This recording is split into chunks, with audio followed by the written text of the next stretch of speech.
Yes, you are now listening to the sounds of sports reports as ordered. And we got Jersey in the house.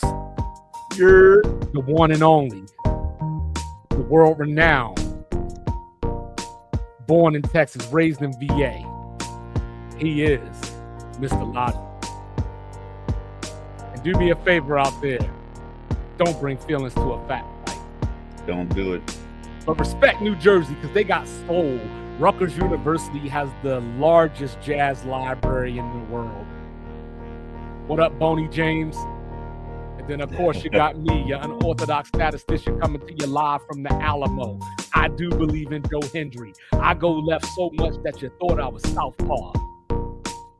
I am 2'5". Tonight, we're going to talk about Demetrius Ja Morant. We got some thoughts on that. We're going to try to solve tanking in the NBA. And then, of course, tomorrow, there is chalk everywhere. All the number one seeds. Final four. Let's get it. Like, review, subscribe, share, rate, do all the free things. Do all the good things. And while you're doing the good things, grab you a liquid death. Yes, sir. And Mr. Logical, speaking of New Jersey, my son got a letter in the mail from Seton Hall today. You know what I'm saying? Holla back. You know what I'm saying? Yeah, up in the East Orange. You know what I'm saying? But yo, so I've been watching basketball this week, and I've been trying to keep up with all the scoring. But all I see is Ja Morant going pew pew. and look, man, look. I like to have fun. I like to fuck around, all that good stuff, right? But I absolutely despise when people say, well, he did it, or LeBron did it, and Austin Reeves did it, and Buddy Hield. I don't care. Just because they did something and got away with it don't mean you should repeat that behavior. If you come out here and beat on some girl and you didn't go to jail for it, that don't mean I get to beat on a girl and be like, he didn't go to jail. Why am I going to jail? Because I'm responsible for myself. Ja is responsible for himself. Factual. And none of those people got the record that he got, so to speak. Not that he's a real criminal and all that. Yeah, it's not a real criminal. And that's he did like beat up the kid and all that. That kid probably deserved it. Who knows? No one knows. I mean, you getting a fist fight at a basketball game. Yeah, it's probably not a good idea to fight a minor. My problem is this. Like, I have a good friend of mine, shout out to Jerry Montgomery, South Carolina's own. He said, listen, man, my sister went to high school with Ja Morant. Yeah. He's like, his dad used to cut hair in the neighborhood. People knew who he was. He had a nice, good country life, and it's all fun. My problem is that I talked about this a couple of times. Like, me and Rachel were watching this show, and the character just kept lying. Like, you needed help, you needed this information, but the character kept lying. And like, when people just keep lying, it bothers me. And I get it. If you get caught red-handed in some situation and you try to lie your way out of it, I understand. Listen, you want your freedom, you do whatever you gotta do to get your freedom. I don't like when people lie to perpetuate like a personality or stereotype or trait that they don't possess and expect people to go along with it. And because it's fraudulent, you start doing extra over the top stuff. Like the video, like all the stuff you got in trouble with the gun, you know, you're allowed to own a gun in the United States, Second Amendment, that's your prerogative. My problem was the Instagram video where his boy cut over to him and he was flexing with the gun and then came out later that it's a lighter. Okay, if it's a lighter, why are you fronting like it's a real gun for your boy's Instagram live who had like a few hundred followers? So it's like, why you? And this was after he was already in trouble. Remember, there was the incident with the Pacers where allegedly his crew waved guns. But okay, with that I don't want to justify that, but it's like, okay, that's their knucklehead behavior. They were trying to act tough. But you were trying to act tough with a fake gun. This only perpetuates the cycle. Like, you were not that guy. Clarence. Because soon as you got hemmed up for it, he was like, "Yo, it's a lighter," and then he had that little BS video where he lit the candle with the gun. I'm like, that's not making it better. The problem is you don't. I don't know who he listens to in his camp, but his camp is not talking to him like listen, there's more of you in this league. You don't have the cachet to be irreplaceable. Anthony Edwards is already on. Anthony Edwards already been in movies on Man, I Netflix. was about to bring him up too. Jason Tatum is already on championship. Jalen Brown is on. Jalen Brown has the same basketball time, effort, cachet, contract. He teaches classes at MIT and Harvard in the summer. So you can do basketball and then do something that's not quote unquote street and still have credibility on the basketball court, because that's the only place you really need people who see you, who don't know you, to give you any credibility. For lack of a better word, like all I need to know if you're a good basketball player or not. Like I don't need you to give me this story like you have all this other street shit going on. Cause like at the end of the day, if you're not playing basketball, I'm not gonna follow you doing street stuff. So like you seem to be a good basketball player. You don't have to like perpetuate this other stereotype and this non-element to your existence just for kicks. So keep doing that. The shooting thing is like you have a literally, pardon the pun, a target on your back, and you're doing this is like you're not butting up against the system. You're not fighting against an inequality in the NBA. Is like they're telling you not to do gun signals after after you make a shot. Just don't do it. Well, it's funny that you brought up Anthony Edwards, because I was going to bring that up too. Like the NBA has had an awful year as far as narratives and talk about the game coverage. So we were all talking about the All-Star game and how bad it was. Before that, we were talking about how they only talk about two or three topics or two or three people throughout the whole league. So then Correct. from there, you got Anthony Edwards out here doing whatever he's doing with these baby mamas.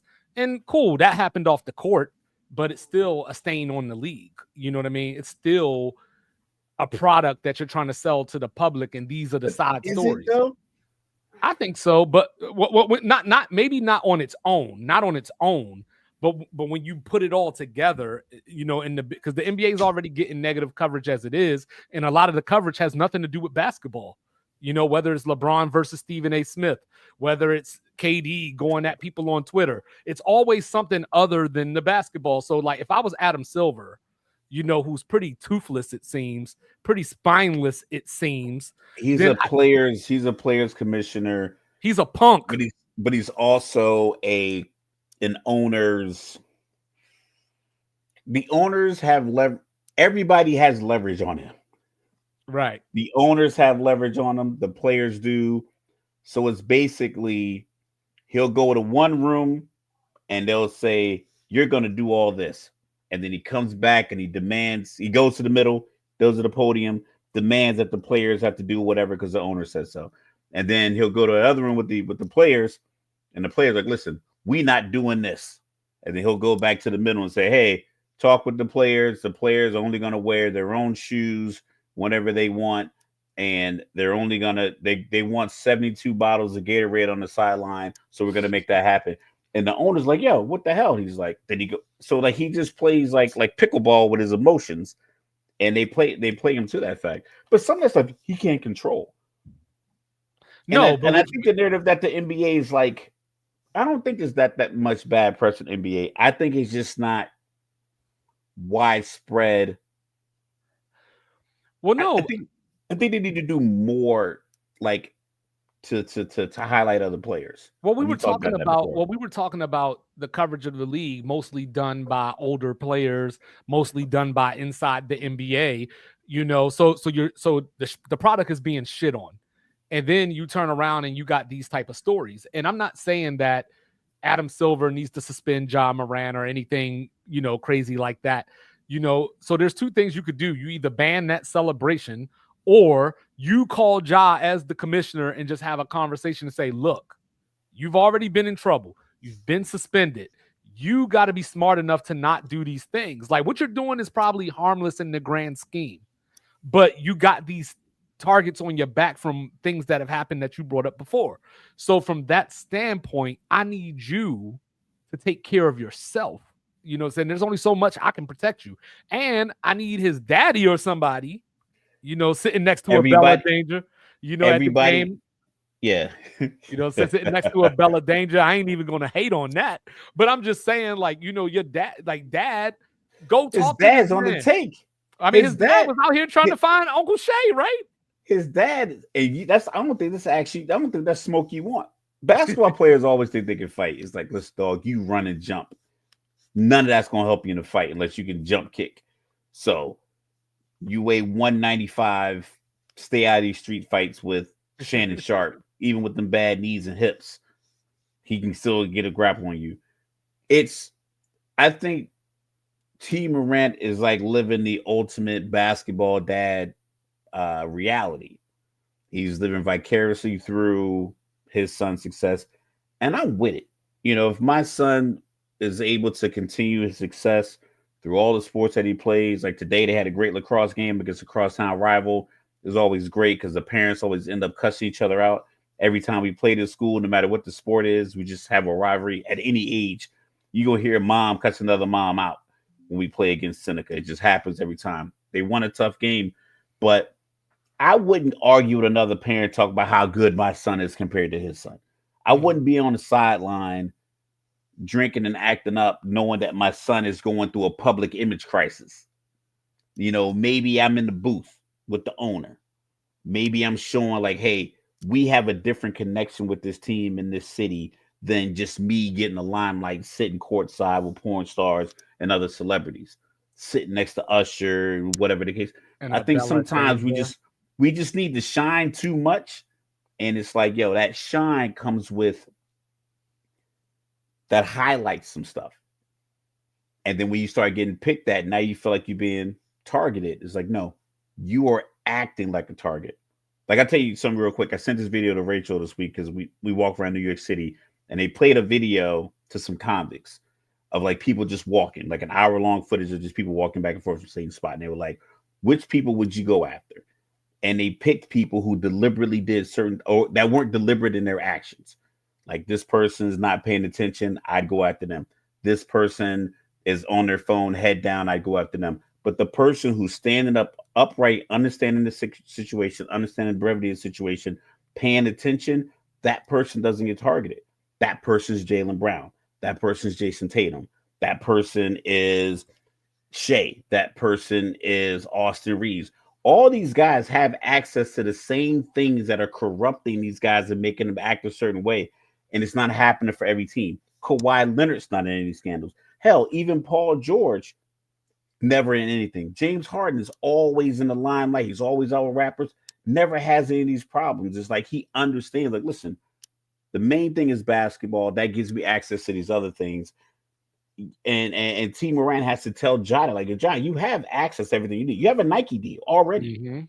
Your shoes should be dropping. You have the same type of shoe that people like. You have more positive things going on via basketball, even with all the stuff you had going on. The reason that he has that shoe deal is because of the whole drama with Kyrie. So you were kind of gifted that. You were gifted a shoe deal. That was probably just like the design. I don't think it was a very Kyrie-like design, but it was close.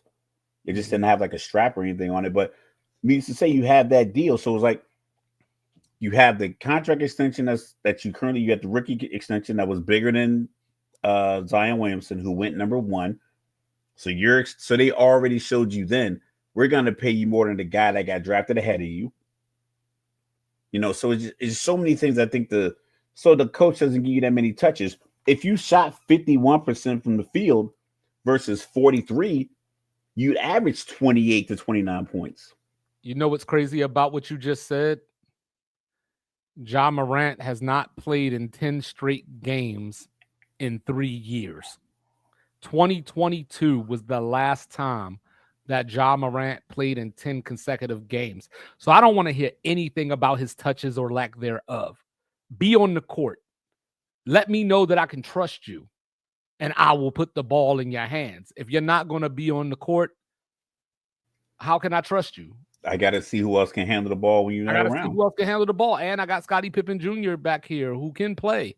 So, so that's the thing, right? It's all about accountability. It's about being a man. It's not necessarily about we're going to judge you, we're going to trash you, or any of those type of things. Like, you're doing these things. Like, nobody's going out of their way to find a reason. There's no reports of your locker room behavior. This is stuff that you're putting on camera in Right. HD during timeouts and during And moments where Draymond Green, give me a break running over to the ref like that too. dry snitching. You know what I'm saying? Actually, Yeah, it was like a wet snitch. it was like Steph's face was hilarious during the whole thing, but then Buddy Hield was doing it right back at him. So you know what I mean? It was just so I don't know what's going on, but I don't like that stuff anyway, because in the NFL, they were doing that. Drake London, when he scored that touchdown against Philly to win the game, did the and Kyron Lacey, that was the thing that Kyron Lacey did. So like, and that's the other thing about it, right? Like, why are you doing the same celebrations as everybody else anyway? Do something when that's you're not violent. And you're not violent. Like, you don't have to be like if violent Draymond to be walks around the valuable. court doing like this, like that, you know what I'm saying? That makes sense. If he walks around with the chokehold, that makes sense. We saw him choke Rudy Gobert. You know what I mean? Like he did this, like if he was doing this because he always kicking people in the neck. Yeah, like you know what I mean? Like if he did makes that, sense. Get your own celebration. It doesn't have to involve a gun. Because regardless of what you want, there are kids looking up to you. There are kids asking their parents for your jersey. You know what I'm saying? So the only thing you're affecting is you and potentially your bottom line. You know what I'm saying? Is what it boils down to. So, Mr. Logical, Memphis let go of their coach last week. Some people said, oh, they throwing the season away. You got teams out here like Utah getting fined $100,000 for not playing Lauri Markkanen. You got talk all over the TV. Is Washington going to get the number 1 pick? Is Charlotte going to get the number 1 pick? How can we stop tanking? Can't. I think you have an idea that says you can, and that's why I said you can't. Because I got a couple ideas. Because you already have provisions in place to find teams for sitting guys who shouldn't sit. You have injury report violations that cost teams money. Sitting the guy when he isn't injured, all that stuff is going to cost you money. But ultimately, the wins and losses are going to dictate your position. No matter what you do, losing is always going to help you in the end when it comes to where you pick in the following year's draft. Because you want parity in the league, which is the ultimate. Having parity in your league is what every commissioner wants. You want a superstar team, you want a superstar player and a big market, and that team be successful. That's one check mark. Right. You want a good rival for that said team, and they have a marketable superstar. Mm-hmm. You want your young players to pop immediately. This is any sport, because you want young fans to identify with the young player and buy the young player's jersey, and now they follow that player through their career. You want all these things to pop, and you want parity. You don't want the same teams every year. Like the Nuggets have Jokic, and they're going to be in the mix every year. But if we still were in this era where that run where you had Cavs versus Warriors, if that went on for 7 years, the league would not be happy. Mm-hmm. So you're going to have to find a way to get these teams that are at the bottom, those players. So it's never easy, and it's not a guarantee. If you look at football, we talked about the Lovie Smith situation in Houston when he decided to go for 2 in the win, and they fired him, and then they end up getting the number 2 pick instead of number 1. Football is very clear. Like, okay, you got the worst record, you're going to get the best. You're going to get the best opportunity to draft first. In basketball, there's still a good percentage, and you're going to talk about like what the players, teams, the bottom team, so 30, 29, and 28 have the same odds of landing a number 1 pick. So I just feel like if you keep the odds where they are, it's good to go because the teams are still going to try it, Right. and that's why I think you can't stop tanking because if I draft a guy I in the think you second can. round and I send him to Europe for like 6 months and I bring him over, you can't tell me that I can't bring a guy over and let him start in the game in April. I think you can. You just got to be drastic. Drastic Let's times hear it. call for drastic measures. So, like you brought up the NFL, and like you said, like, but the thing with the NFL is if I pick 19 and I have a team need, I can still get a guy that can make Pro Bowls and all that kind of stuff. Whereas in Correct. the NBA, you got your LeBron and Wades and people like that at the top of the draft. So in the NBA, you don't want to be the treadmill team like the Atlanta Hawks are and used to be, where Yeah. you might get an 8 seed or you might make a 7 seed, you might make the play in, but then you cost yourself because you're gonna get a pick in the middle of the draft instead of at the top. So I thought about this. So, back in the day, the worst record got the most lottery balls, and it was all divvied up by a record. Now they changed it to where the first 3 teams, or like you said, the first 3 teams get the same odds. So what if you just take away the odds? What if every team just gets a ball and you just literally take a ball out? So you got 30 teams. Well, no. Just the lottery. The Just 14. the So lottery. 14 Yeah. teams. Yeah, you just put them So, all in there and you just grab them. Whoever comes out, you go that okay. way. All right. I like that idea. Let me do some quick math. I probably missed a few teams, but I'm going to go East because they probably have the most. So I would put the Wizards, Hornets. So And the that's two. Jazz No, I'm just going to East right now. I'm just on counting the the East. East. Okay. I'm trying to get The the 14 Nets? total teams. So Wizards, Hornets, Sixers, Oh, Nets, Sixers. Yeah. Raptors. Those 5 teams in the East are less than 30 wins. Mm-hmm. And then if we go West, you have Spurs at 32, Pelicans, so that's 7, Jazz 8. Give me the Suns and who else on the East? Portland. Still, you forgot Portland. Bulls, Heat. Mm-hmm. So yeah, but the so you got 9 through 15 in the East, and then basically 11 through 15 in the West. Those are probably pretty much your worst records. I think the Kings Mm-hmm. are still trying to win, but they made some trades. Right. You Yeah. could Put them put all. Put them you all in could there. put One Cooper. ball. So you got Cooper Flag potentially going to Miami because Miami gets the number 1 pick. So You what know, happens when Charlotte just and I know it's not the fault of the NBA, but the right. NBA still needs that person to be successful. It's like the NBA has 30 children. You have to love all your children as best you can. Some of them are going to perform better and you're going to highlight them more. Like everybody drawing can't go on the refrigerator, but like OKC's drawings going on the refrigerator, Jokic's performance is going on the refrigerator. Giannis Antetokounmpo 20 assists is going on the refrigerator like that. So, but LaMelo Ball's trying. He's doing his thing. He got the little stick figure. Maybe we get that at the bottom of the fridge for a couple of days. You got to cater to your whole league because you don't want to end up like baseball where you got the Colorado Rockies owner on TV pleading, talking about, I just I want y'all wish to it be was easier. competitive. Like some of these teams, like Washington, like Charlotte, like Utah, y'all are already bad enough that you don't have to tank. You know what I'm saying? You're just Yeah. tanking because you want the number 1 pick, but you're bad enough that if you played your hardest for all 82 games, you still might win 21 games. You know what I mean? So tanking is just a slap in the league's face. So So your resolution says, listen, that's one of my the resolutions. Yeah. top four, bottom 14. So that puts let's go, so bottom 14 teams, you get 1 ball, and it just goes in order. Whatever order it comes out. Number So you get 14, number 1 tank. 13, number 12.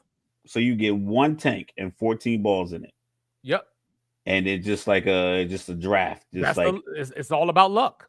so you get 14 balls in there, and the Raptors, boom, and they go from 14 to 1. Yep.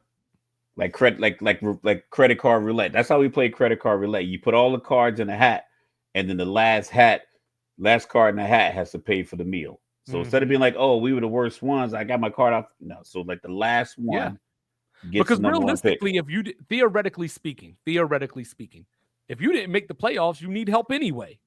If you didn't make the playoffs, you need to be better. So Washington and Utah playing the way that they play, you don't deserve to get the number 1 pick. So if you get it, fine. You got it. It was fair. You know what I mean? But if you don't get it, then you don't need to tank. You just play basketball and let the chips fall where they may. That's the way I look at it. So that's number 1. Number 2. Okay. Number 2, if you finish in the top 5 2 years in a row. So this is after the fact. If you finish top 5 2 years in a row, like Cleveland when they got Bennett and when they got Bennett and Kyrie, right? And the third year, if you're in the lottery, you're automatically 15. You're automatically 14 or whatever the last number is. Yeah. Oh, you're automatically the last number in the lottery. Yes, I'm throwing you in the last spot because I like that one. Because you've benefited off of being sorry for the last 2 years, and we got free agency. So if you want it to be good, yes, you're waiting for Cooper Flagg. Yes, you're waiting for Ace Bailey and Dylan Harper. But if you want it to be better, you'd have got some better free agents too, because we got that going on. Now, I know that's not necessarily an option for some teams like Utah. You know what I mean? Utah is not going to get Kawhi Leonard as a free agent. For some reason, a lot of NBA players, they flat out say out loud, I'm not going to Utah. Right. So I'm sensitive to that. We love Utah. I'm sensitive to that. But at the same time, I can't allow you to purposely. It's not a party town. Throw your season away. I can't allow you to throw your season away with no consequences. And that's the real problem, is that there's no consequences. So yes, this happens after the fact, but I gave you 2 shots to get in this lottery. If you still can't be good that 3rd year. So you're saying if you as an organization drafted twice, you earned. Right. If you had a bottom 5 record 2 years in a row. 2 years in a row, then the next year. So it doesn't even matter where you end up with the picks, or you're using one plan and not the other. So you're just saying, hey, you're, for instance, the Wizards. This is probably this is going to be their 2nd consecutive year drafting top 5. It does. You know what I'm saying? The Beehive State. The Beehive State. So this is your 2nd consecutive year drafting in the top 5. Next year you can't. Next year you can't draft in the top 5. Correct. So I'm putting you at the end of the lottery. You're just last. You're at the end because I gave you got 2 top 5 picks and you got free agency. If you can't turn around to finish 6th from the worst, you can't be a play-in team after 2 consecutive years of top so this 5 would have picks. stopped what Philly did. This would have stopped the whole trust the process thing. The trust the process was disrespectful because it was like the record. Their record would be 0-0, and they're like, "Yo, we're not gonna be good this year." How do you know? Right. Jump shots go in when you have talented players in the NBA. Run plays for them to get open looks and see what happens. Hey, I told you right before we came on here. Get to 112 points and see just get to 110 points. Can we make it to 110 and keep a team under 109 47 times a year? Like, that's all you really got to do. That's a good season. 47-35 is a quality season for a rebuilding team. I think the problem is teams give up because there's no championship aspirations. Only 1 out of 30 is going to win. Only 2 are going to play in that final round. So if you even break it down even more than that, only 1 from your conference. So you are 1 of 15 to even play for the chance to be the 1 of the 30. So why not have a good year? You got people paying $330 a ticket, 18,000 seats. Put a good season out there. I think these coaches would keep their jobs if teams would kind of understand like the expectation management. But it's like, you're not going to win that many games. So tanking in January, knowing like, you know what, we're going to shut it down. Philly this year might be a little different just because they actually did have injuries. They lost their best player. So like, it's a little different, but that works. But it's like, because they have the injuries, but you also don't have a team like Wizards and Charlotte just even worse behind them. Right. Well, see, with all healthy that's what I'm players. saying. So like Philly lost Embiid, Paul George was hurt throughout the year. Maxey was hurt throughout the year. But now you're just at a point where we're out of playoff contention. I'm not playing them. Okay, whatever. Fans are still paying for that. Playing for a half. I don't know. But then you have a team like Charlotte, right? Brandon Miller got hurt very early in the season. Mark Williams, you had, he was hurt. Then you had the drama with him going to the Lakers. Oh, no, he's not a Laker. So there are circumstances, but you just got to draw a hard line. Just like we talked about the 65-game rule, where like if you want MVP or any of these awards, you have to play 65 games. That's harsh to some degree because dudes get hurt. So theoretically, you should have a fail-safe in there of if you suffer a legitimate injury and that causes you, I can waive that to some degree. But if you're just not playing, because like I've seen things like, I don't like the 65-game rule. I like it. I think the voters should be able. I think the voters should just be able to look at it and be like, "Yo, you only played 55 games." Let me rephrase. I don't necessarily like it per se, but the players put them in that position. Like, just like we were talking about Ja Morant, right? Like, you're acting this way, doing these things, you're going to bring attention to yourself. So when these guys are sitting out, and I know sometimes the team probably had a lot to do with that. The owner or whoever came down and was like, yo, LeBron's sitting out tonight. He's 40 years old, whatever the case may be. So, like, you ain't going to punish the owner. You know what I mean? Like, you can't punish the owner. I think the NBA players, with that 65-game rule being put in place, I'm not sure when their CBA was actually agreed upon. I want to say it was 2019 or 2020. So this rule got put into place, I'm going to say, before the 2023-2024 season? Probably. Like, so I'm like... Oh, it was 2023. It was April 2023. Yeah, okay. So that was the 2023-2024 season. But you had a guy like Tyrese Halliburton who had a clause in his contract that said you can get this level of a max contract if you get X, Y, and Z points. It's like, well, take that out of my contract because when I signed this contract, the 65-game provision wasn't a league. That's where the lawyers come in, and that's where it got to get messy. But the players always agree to this shit. The players are like, "Hey, let me smoke some weed," but I don't care. Like 65 games, sure. That's on the players. Yeah, because like I said, these guys are ruining their extension. Like Ja Morant, whatever his suspension or something happened where he missed out on a Supermax because he wasn't first team. He didn't make an All-Pro team. Right. Or all NBA teams. He missed the first 25 games last year. So he was done, before he even stepped on the court. And then he got hurt after 9 But even games. before then, he had a stipulation in his contract where he had to make an all-pro team. Did that to himself. Don't put that. So, like, if you're going to put stipulation on how many games I have to play to get these awards, then that needs to be pontificated in my contract. On Instagram. I shouldn't have to put that in your contract either. You know what I mean? There's an NBA conduct policy, so they can apply that to him. So here's one. Yeah, I like both the ideas. Well, I got two more. I got two more. The 14 balls. You got 4 of them. Yeah, I got 4 of them. So we're blind ranking them. That one I'm gonna put at 4. Okay, that's what I like the least. Okay, this other one because I think you're gonna have another gym. I like this other one with the 2-year success retention plan. Like, if you're successful, you won't need it, but if you suck, then you go back. I like that at 2. So let's see your other 2. What if I rotate picks? Like, what if there's 30 NBA teams over the course of 30 years, every team gets the number 1 pick? Ooh, that could be funky.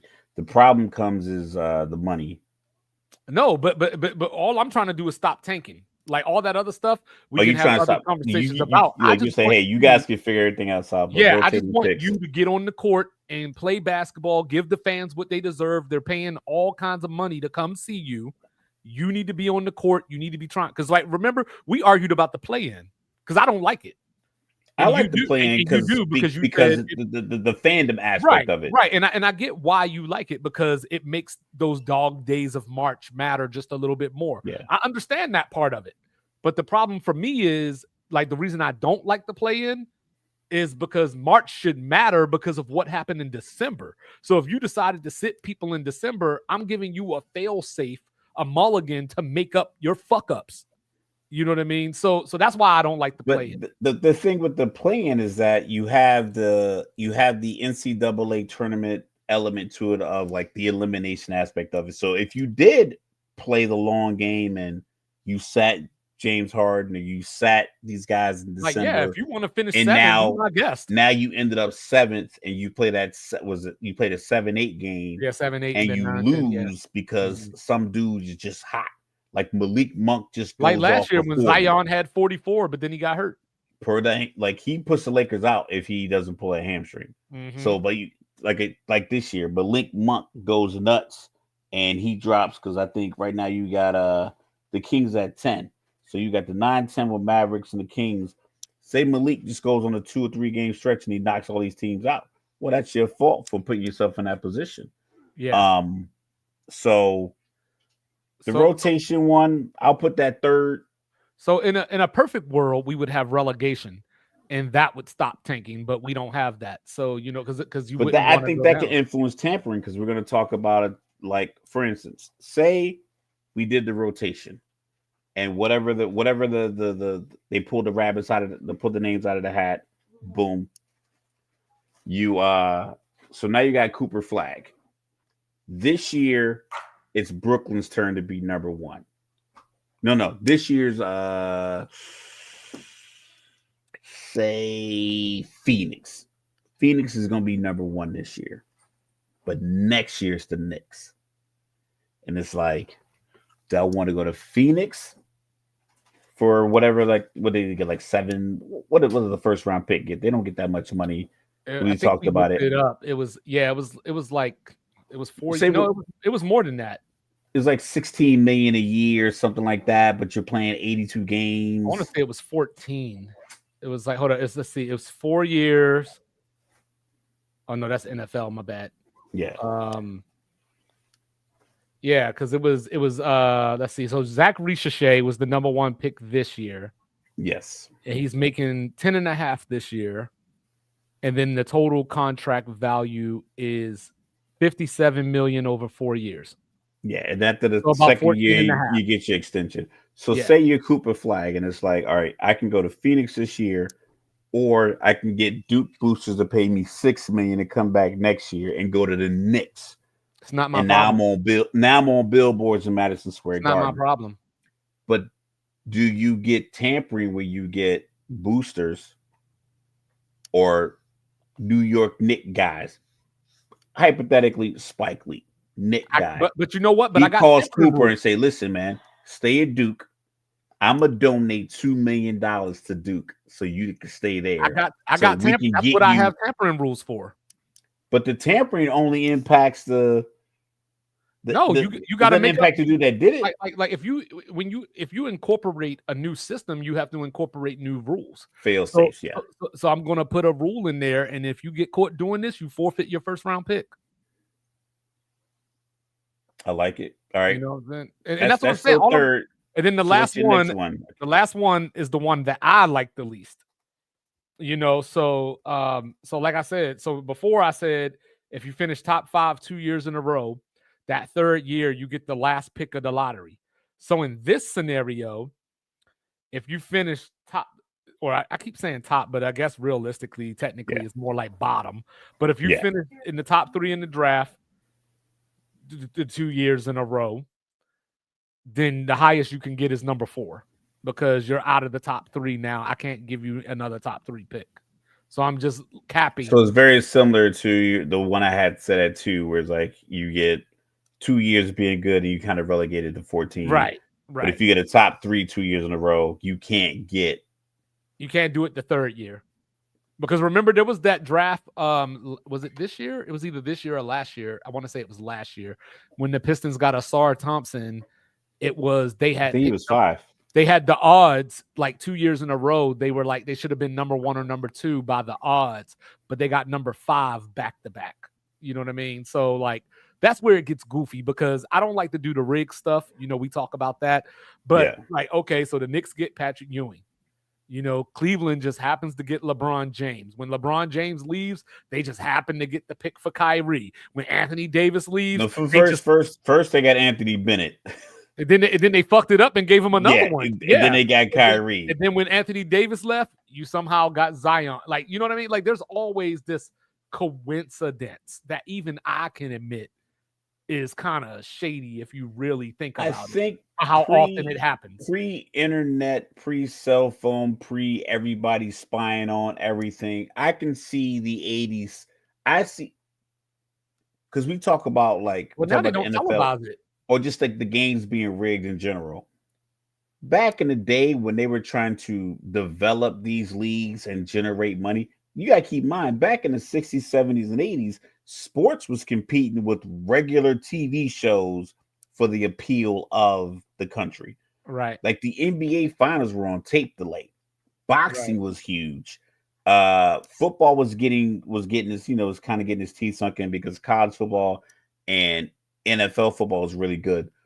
So Right. it wasn't they needed to do things like get big names in New York City because Zion, Patrick Ewing playing it on the New Orleans Jazz. I don't think they were. I think they were Utah Jazz by then. But if he was playing on New Orleans Jazz, and he's this big guy who just came from Georgetown, he might have got lost in the media cycle. But putting him in New York, where everything runs through New York, you need to do that. I don't think you need to do that now because, and that's why, like when you talk, I was like, I don't think you really need to fix tanking. It's because I haven't seen it work out to the. I haven't seen it be a successful model to make your team successful.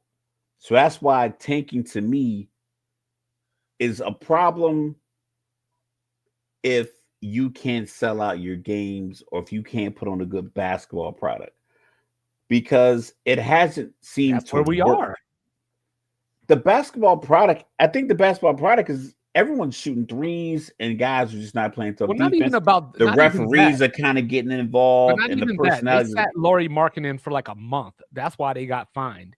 You know what I mean? Like, you got teams out here. Like I told you the other day, the Philadelphia 76ers were 23-49 and they still sat Quentin Grimes for rest. Rest what? Yeah, that doesn't make a lot of You know what sense. I'm saying? Like, that's what I'm saying. Like, so these teams are just doing Well, it's that's the because wild, they wild hired west all out these there. guys from MIT to work in the building to do analytics, like that guy said on the last comment that I don't know anything about analytics. It's sometimes it's just simple common sense. And I think with these NBA teams is that you want to be successful. I think the league wants you to be successful. It's the people that are working within these individual pockets that aren't successful. I don't think it's the league's fault. I think the league has done everything as far as like allowing for social commentary and social justice. I think they've allowed for a lot of young coaches to get an opportunity. I think they've ushered in, like, you know what? If you know basketball, we'll give you an opportunity. I think they put a lot of women in the booth announcing games. I think having women on the sideline as referees.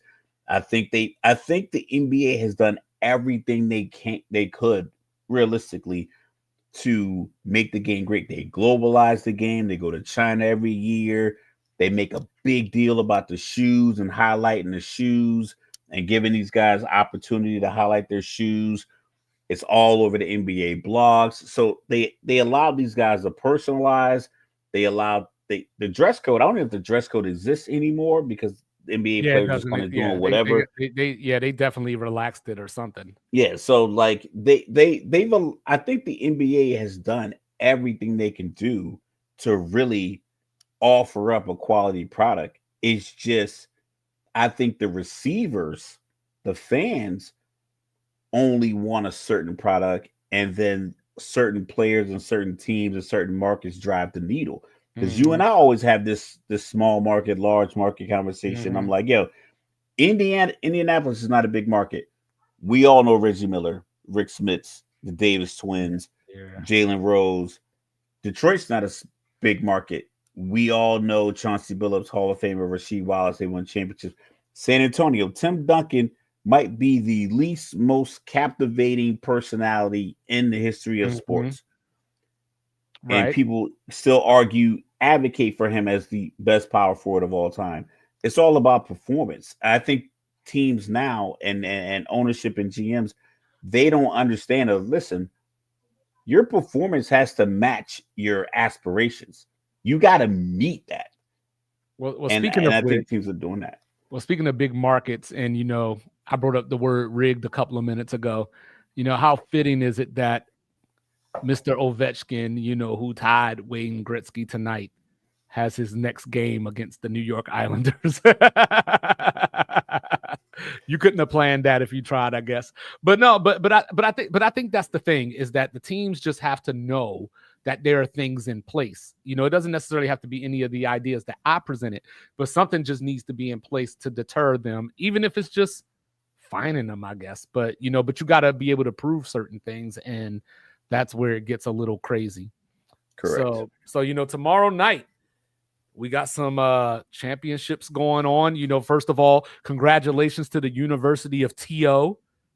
Chattanooga, the Mocs won the NIT the other night against UC Irvine. So congratulations. But real quick before we get to the NCAA tournament, Mr. Logical, about a year ago, I brought up the college basketball crown. And apparently this college basketball crown is in session. They're in the semifinals tomorrow. We got Nebraska against Boise State, and we got UCF against Villanova out in Vegas. The dumbest tournament in the history of the world, because Isn't that like the teams that didn't make any single tournament yes, on it's, it's, Earth? it's, it's the teams that didn't make the NIT or the NCAA tournament, but have TV deals with Fox. So it's a Fox thing. And Big East, Big 12, so on and so forth. A tournament of 16 teams, the 16 next teams, if you will, and then they play a tournament. I ain't going to that. Yeah, I mean, it's in I mean, Vegas though. honestly, I know if you you think love about it, Vegas. yeah. Wait, hold on. So it's in Vegas. It's in Vegas. Yeah, we going to that. I mean, like I get it, but when you are in that position, you have to do stuff like that. Like, you know what? We need eyeballs because I think you can sell anything in Vegas. There's a huge argument I ain't before we gonna get to the lie. NCAA I did tournament. a parlay. I think all championships that are neutral field, I think Vegas should be considered in the discussion. If you have 5 options, I think Vegas should be able to advocate. So I think the national championship game for football. You think I trust Vegas after they not only took the Raiders, but they took the A's too? It's listen, they don't care nothing about that. They don't care what the jersey says on the front.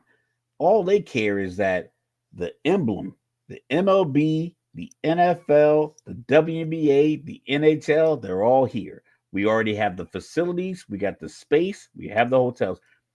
I'm not even you can if the Vegas Commission came up with something like we talk about this tournament that you have done, if they came up with like a commission and say, you know what, we need someone to advocate for us to get all of the be included in all conversations for neutral field championships in all the sports. I could sit there and argue for them because I wouldn't even have to say much. Yeah. I'd be like, oh, we have an airport that's right here where the tournaments are. We have all the hotels that can house everyone. We have all the traffic already designed. We already have the layout of the city that lays out perfectly. We're in the middle of nowhere, so you can literally you can stay on the outskirts of Vegas all the way around the city, a complete 360, and drive straight to the middle where the tournaments are from any direction. I'd have every neutral site bowl game championship advocated for Vegas. I can make that happen, and I'm not even like a Nevada resident, but I can make the argument. Okay. I can make that argument easier for Vegas than I could for East Rutherford. And I've been to that stadium multiple times. It's a dope stadium. Would not logistically have any championship game there, other than if the Jets or the Giants are an NFC or AC championship. That's the only thing I'd advocate for. Anything out of town, anything neutral, not a great place for it. All right. Well, let's take it from the top. down here in the Alamo, sitting down the road from me, we got two very big games tomorrow known as the Final Four. True So we're going indeed. to start off talking about, you listening, Residente? The Duke Blue Devils and the Houston Cougars. What do you think, Mr. Logical? Uh, according to ESPN, one of the best bets is on Houston. The gambling aspect of it, because they're playing in their home state. We've talked about the transitioning from playing in a basketball arena to playing into the Alamo Dome. Is a huge arena. I don't know what the backdrop's going to look like. It's going to be an elevated floor. They always Duke talk has about the like line of the sight. line of sight Yeah. because the fans kind of give you the backdrop, like Mhm. your depth perception or whatever the case may be. So it might take a while to get shots. I think Duke is a good defensive team, and I think they do well getting to the rim. So personally, I don't think Houston's a good bet because I think Duke's players play like they were all. I think Duke's players all think they're just as good as Cooper Flag, but they don't try to show up Cooper Flag because Cooper's going to get him the ball. I think Cooper Flag is going to be a guy. He'll go like, I'm gonna say he'll be like 26, 7 rebounds and 7 assists in the game. And I think he'll defer, not necessarily defer, but you're like, you know what? You other four can get it cracking too. I'm gonna be in this pick and roll action because I'm gonna draw 4 eyes at a minimum, maybe even 6. Depends on where I pop out to on the floor. If you don't have a 6'5", a 6'6" wing defender, 6'7" maybe that can guard me, I'm gonna take him from the wing, couple of dribbles. I'm at the free throw line. I'm gonna put him on my hip. I'm gonna turn and I'm gonna shoot a 13-foot floater at 6'10", bigger body, big control body. I think that's gonna work out for him. I do like Houston. I love their program. They always seem to be in these conversations every year, 1, 2, 3, or 4 seed for a lot of the years recently. But I just like Duke. I just like what they do. I like their depth. I like their bigs. I like what Duke does. Just like I Duke, think huh? I think yeah, I think Duke's your national champion. So Duke's favorite by 4.5. Um, so this is the thing. So Duke has trees, and Alabama learned that the hard way. It was Yeah. just hard to get a shot off. Like, they had just came off that That record and breaking that game. 20-foot 3-point line does college basketball a disservice. They might want to, if they really want more Tell me more. scoring, it's not enough space. If you're playing a 2-3 zone, like if you're playing a 2-3 zone and you're trying to set your play up just outside the 3-point line, you're only about 22 feet from the hoop. Mm-hmm. Any 2-3 zone, the big has to flash to the free throw line to kind of create space.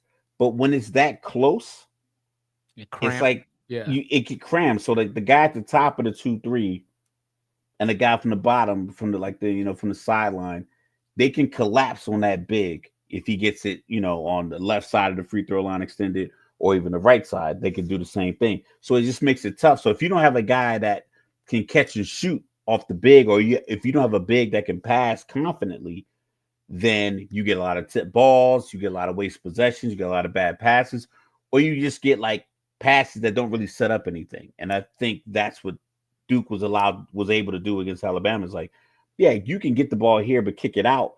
But that pass didn't set up the next thing. It just Yeah. basically made you reset again. And now you got a bad shot with 12 seconds left in the shot clock. Yeah. So the good news for Houston, excuse me, the good news for Houston is that they played Duke in the Sweet 16 last year. 54-51 was the final score. There were some bad calls in that game, but we ain't gonna get into that. There's always bad calls in Duke games. That's just how it works. But anyway, the bad Shout out news to is Christian Laettner. the bad news is Cooper Flag and Concanipple wasn't on that team. So, Yeah. so yes, you played against Duke. So maybe you remember their philosophies or you have certain things that you've learned about them, but the team is better. So that's number one. And they're tall. Houston's tallest player, they have a 6'11 guy that, doesn't, He's not out there a You lot, I would can't say, defend relatively Duke's speaking. best 6'10" You player, who's you Cooper know, Flag.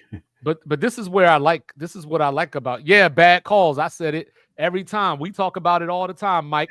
Here One Mike come Mike. podcast, Mondays and Thursdays, Anything all that smells like a conspiracy, all of a Mondays, sudden Mike just Mondays, pop up yeah. like message.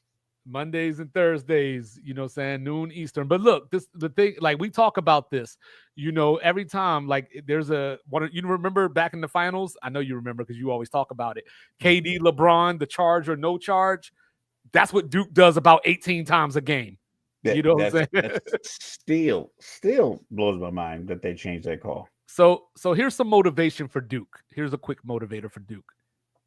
If you win the national title, you tied North Carolina in national titles. They're ahead of you right now. You'll be tied with them for third all time. But you know what's ironic about this Duke team? They seem so unbeatable.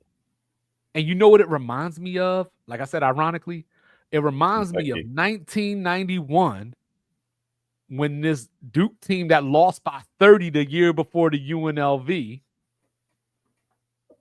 somehow beat UNLV in the Final Four. That's what it reminds me of. Duke just seems so inevitable, so unbeatable. It never really works that way. It never really works that way. I thought you were going to go Kentucky when they lost to Wisconsin. Hey, I ain't going there. Undefeated. We ain't doing that. I was just shocked. But, I mean, Kaminsky was Nation Player of the Year. I wasn't shocked because there was those 2 24-second violations that got called. Never mind. Anyway, so Duke this year is 1-2 against teams with top 20 defenses. Houston, number 1 defense in the country. Duke is also a top 20 defense. Houston, 8-2 against top 20 defenses this season. So Houston's not afraid of the moment. When you look at the coaching matchup, you got Kelvin Sampson out there, the old KG veteran coach, that I'm pulling for. He had the whole situation at Indiana. He must go through shirts. I don't think he dry cleans his shirts. He can't. He has to have a deal where they just like Joseph A. Bank just keeps sending them new shirts. Like, dog, I can't wear this again. See, I told you can't please Duke fans. He wanted me to talk about him. Now he don't like what I'm saying. I mean, listen, Mike, and this is what you say. When you say you're the unorthodox statistician, is like you're really in your bag when it comes to these stats. Because like I like Duke because the same reason I like BYU against Alabama. I like the way that Alabama played in the paint. And if Bama didn't shoot 719 3-pointers, I think BYU, because I thought that the way they play their game consistently and have consistent success playing their game, I thought that was going to carry over. That's how I feel about Duke. But when you're telling me Duke's 1-2 against top 20 defenses, and then Houston is like 8-2. So Houston has 10 games against top 20 defenses. Duke has 3. So, you got that going on. Both of these teams over the past 4 months are 61-2. So this ain't hey, Duke is bad. Duke's the best team in the country. Duke should win this national title. They should. Like that's the way it is. In my bracket, I picked Auburn over Duke in the title game. That was pre-tournament. Now that the tournament's going on, Duke is the best team. I have no problem admitting that. I'm just saying that they're going to lose tomorrow. Oh, you're picking them to lose. I'm picking them to lose tomorrow. You happy? Interesting. You know what I'm saying? But this is the thing about it. LJ Cryer, I think that you got leadership. I think that you got upperclassmen going up against the freshmen. And I'm not saying, Cooper Flag has shown that he meets the moment. So I'm not even trying to do the whole, hey, he's not experienced. He's going to go 3 for 18. Not even. Yeah, but these guys have seen 60 more games than him in these certain situations. Yeah. So they might know, this pin down screen is going to happen, so I can jump this lane and catch this pass. If nothing else, it's going to be a rock fight. Like if either team gets to 70, I'll be very shocked. I'm gonna check the over under, but keep going. It's 159.5 if I remember correctly. But if any team gets to 70, throw a party because I don't see it. Also, in a non-basketball kind of thing, the way that game ended against Purdue, that inbound play, like I just feel like that's the stuff of destiny. You know what I mean? Like Well, I think it was. It feels like, and you sent me the replay because I was having trouble trying to get it on like the apps that I was watching the games on. yeah. It felt like Sampson, the coach, told whoever ran to the baseline that it was gonna work. They saw something. It felt like he knew he was the key to that play working because when he came off, because it was two screens, he came off one screen on the right side of free throw line extended. He ran around the other side, and the guy that was, I don't know if he was guarding the inbound or guarding the hoop. He flashed out to him when that guy ran to the baseline, and he wasn't even looking for the ball. It's like he knew that I'm gonna run hard to this side where the cheerleaders were, and this guy under the basket is gonna follow me. So for him, because he didn't, like I said, he didn't react for the ball. He didn't even look for the ball. He just ran to that spot. That dude slid, and when the pass came in, he was like jumping, like he was doing like jumping on his tippy toes when the pass went back to the inbounder and scored. It felt like it was drawn up to draw that guy from the paint, which is a genius move. You see It all just this shit Mike talking right now? Here's a secret, everybody. Mike didn't even pick Duke to win the title. But yeah, I'm taking Houston in the upset. I'm taking Houston. okay. I'll call it something along the lines of 63-61. So then of course, we got Auburn. I'm gonna take My, Duke 71-63. all right. We got Auburn, my national title pick, going up against the Gators. But guess what? I picked Auburn to win the title. I'm not so confident. Janai Broom, what's his status? I know he's going to play. I know he came back last week. But in that play, I thought he literally broke his wrist, hyperextended his knee, and sprained his ankle all at the same time. There's probably so much going on, nothing really set in. And when then he walked off the court. He walked off the court, and then when he walked off the court, he went over to the sideline, walked past Bruce Pearl, walked up to the teammates, and mouthed the words, "I'm done." Then he went to the locker room, and in true LeBron James fashion, he comes out and hits the first shot. Of course, you're so injured, you come back and you hit the first shot. But look, we can't go Paul Pierce going to take a poop and coming back on the no, wheelchair. we ain't gonna do that to the truth. You know what I'm saying? But I think Tahad White, I think Tahad Pettiford is the key in this game. You know what I'm saying? I think that Tahad Pettiford is the key in this game because he's been the X factor throughout the tournament for Auburn, hitting big shots, because Janai Broom's going to get collapsed on. You also got the matchup inside the matchup that I like. Bruce Pearl and Todd Golden, they go way back when Bruce Pearl first got the job at Auburn. Golden hired him, yeah. Golden Pearl was hired Golden. was the basketball. He was the director of basketball operations before he ended up out at San Francisco. And then, of course, that led him to go to Florida. So there's some emotion here. So I think both coaches are going to bring out their best. They did play earlier this year, and it was one of the craziest games I watched this season. Auburn jumped out to a 14-point lead. They were down 12 at halftime. Will Clayton Jr., he played for Rick Pitino out at Iona, and this guy's just big time. Like I'm not the biggest fan of him per se, but he's not afraid of the moment. When the moment comes, he's the one that you want with the ball. Against Texas Tech the other day, 13 points in the last 5:24 to come win that game.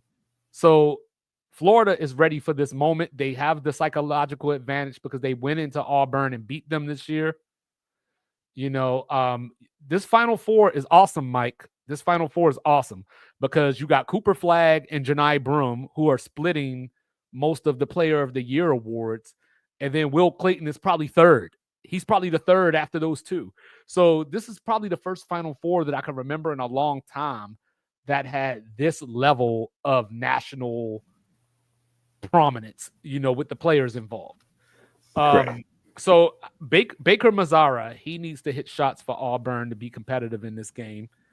I think that Hawk, oh man, he came up against Texas Tech, came out of nowhere, hit a couple of big threes. So the question in this game is going to come down to how healthy is Janai Broom. That's the question, But look, I don't want to flip flop. I picked Auburn to win the national title, so I got to stick with it. I think Auburn's defense against Michigan State showed what they're made of.